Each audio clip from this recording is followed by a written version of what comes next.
Talaga lang sino ba talagang hindi maging sa atin? Yung naglilihim sa liwanag o yung tinatakot tayo sa dilim? Oras na para bumangon, tapusin ang pagkukunwari. Pinig sinungaling ang bala ng salita, mga bulong sa dilim, takot ang doktrina. Mga lider na di ba nagpuso'y nagmamalabis, nagpanggap na santo pero laman ni iblis.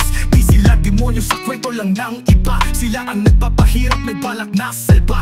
Ginawang tanikala ang corrupted na kasulatan, tulad ng kaaway na sumisira ng pananampalataya pananaw. Kapag may umalis, banta agad na irisin, iligpit, patahimikin, magpapanguhin. Sabi nila perfect ang relihiyon nila, pero tao pa rin, laging may kapintasan sa pila. Kung di kaya turuan maging perpekto, bakit pa ba may relihiyon na ganito? Pinipilit ang tao pero di matuwid, sa dulo tayo pa rin ang naaapit, talo di matalo.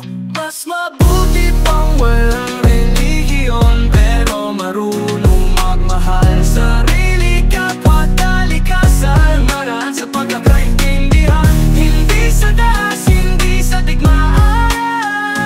Mas mabuti pang walang relihiyon, pero marunong magmahal. Ang tunay na demonyo, di sa langit o impyerno, kundi mga taong gustong manghari sa mundo. Ginamit ang takot para sakupin ang masa. Sa ngalan ng Diyos, puso'y puno ng pasa. Kung ang Diyos ay mahabagin, maawain, bakit ang taong nagkasala di kayang patawarin? Kung alam ng lahat ang tao'y may kahinaan at nadaya lang itanin sa dilim ng laman, wala pang solusyon kundi puksain. Bakit pa hinayaan mabuhay si Cain?